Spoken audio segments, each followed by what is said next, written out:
Hi everyone, welcome back to my channel. You would have seen the red set, just the video prior to this, and now today we're going to make the purple set below. So this is part of an order that I'm going to be shipping out. So today with the purple set, I took everything I pretty much have learned over the summer season that we've basically are about to exit into autumn. But I've learned quite a lot of new trends, a lot of different techniques that I've not done before, and I'm kind of combining it into one set today and switching up the color theme. So quite often on my channel recently you've seen a lot of pinks. I am a pinky girl at heart, so naturally I gravitate to those shades and stuff. But today I wanted to kind of, with the thought of entering the autumny season, which is crazy to say out loud, honestly, I wanted to kind of pick up some colours that are slightly more darker, not so mega bright, even though I don't know how you feel about the colour theme, but for me, compared to my recent colours and stuff on the channel, this is a little bit more on the winter side or the autumny side. And yeah, so I've showed you guys the colours, so we're going for a purple kind of bluey theme. The blue that I'm using has these purpley undertones though. It's like a cool toned bluey purple shade. And then we've got like a proper vibrant shade, purple shade. I do end up switching the camera zoom in this first part of the video because it felt for 1 minute that I was too close. Then I felt like I was too far and I just couldn't figure it out. But that will stop in just a second. So I am using those two shades from Madame Glam, but I am also going to be using that I've already applied the nude shade from Nail Nails, and that's going to be only on the thumb and the pinky. And because it's a really nice sheer buildable gel polish, I do apply 3 layers of that, just because these are wearable press-ons and I'm just concerned that you're going to be able to see your natural nail from under the nail when you pop them on. So to avoid that, I go ahead and apply that 3 times. So now, once everything has got all of the layers, oh, and also with the ombre though, I did do a 3-layered ombre, but that's kind of because I was trying to mimic an aura look where you've got that center of a different color, and it does work quite well, to be honest, as a little alternative to that method. So it does just take a little bit more longer because ombres, they're not always the most easiest of things to do, but the 3-way ombre definitely helps with that, mimicking a fake aura nail, should we say, which was very trendy this year, I have to say. So now I'm doing some fringe tips. So fringe tip on the thumb and the pinky using some bold white from Madame Glam. So just your typical French tip, wherever you want it, however high or low you want it. And because this gel polish is phenomenal, we don't need to do 2 coats really. So I can just do the one and crack on with my day and move on, which is wonderful. Happy days.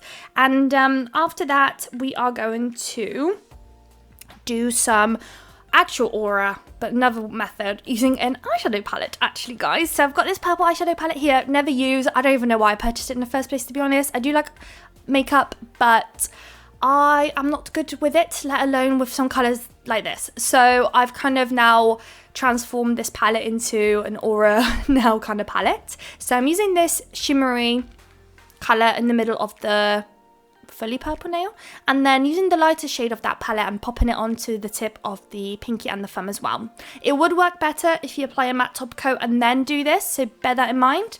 I just wanted a bit more of a lighter hand with this, so I kind of wanted it a little bit like this with the tacky layer rather than adding the matte top coat.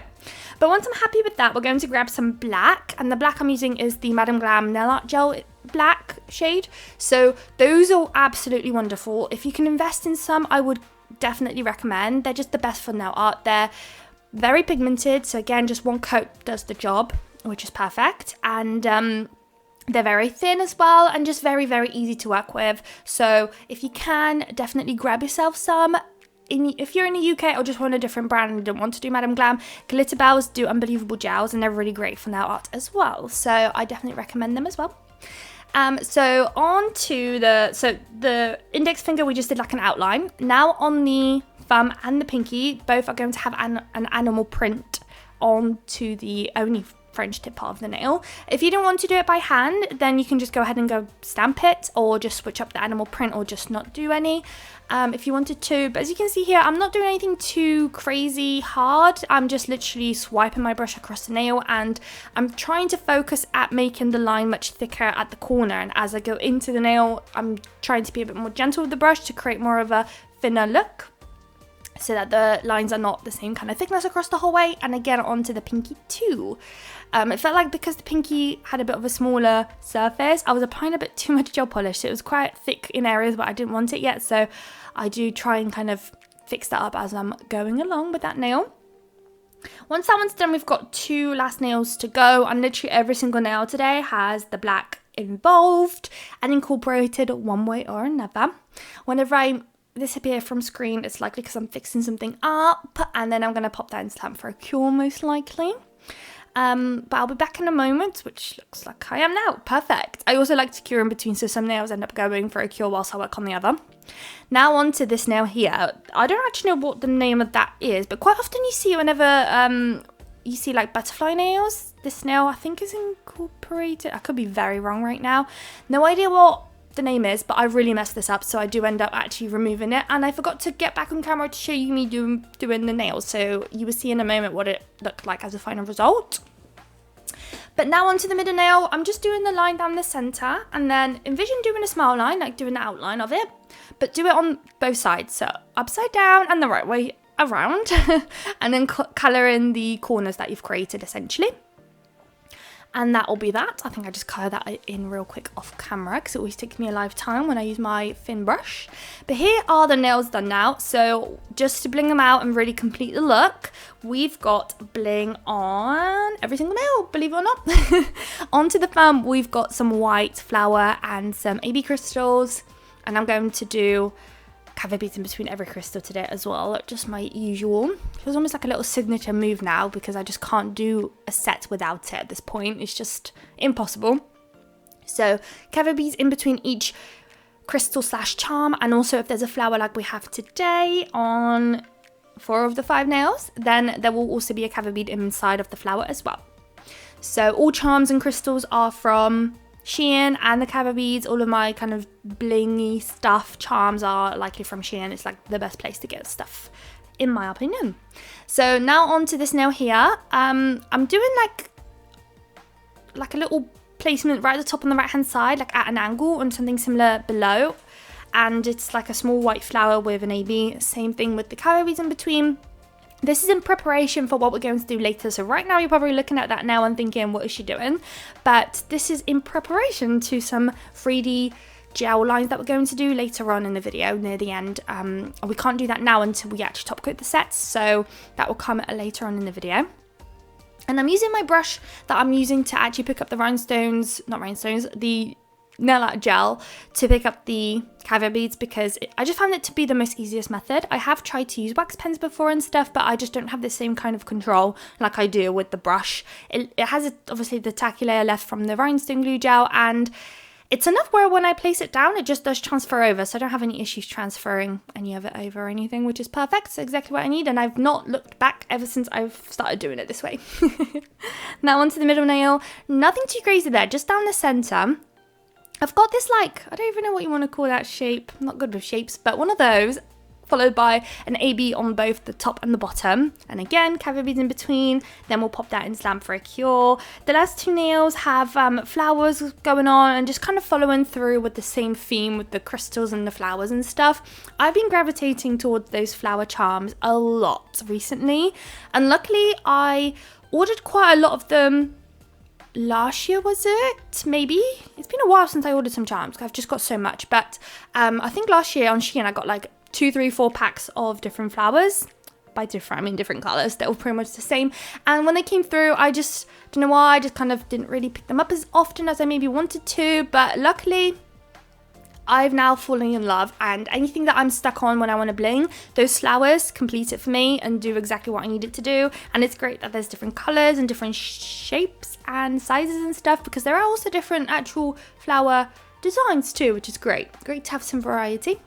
This nail here right now is probably my favourite out of the whole set. I just love the lines, I like the ombre there, and I like the flowers where they are. Just this nail in particular, just honestly in love.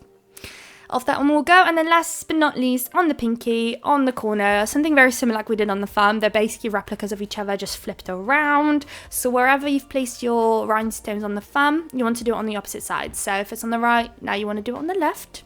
And same thing, we're going to place a flower with an AB crystal on either side, and finished off with the beautiful final touches of some caviar beads. And if you're not into silver, you can definitely switch up the caviar bead colours and do gold as well. That would look kind of cute too, definitely.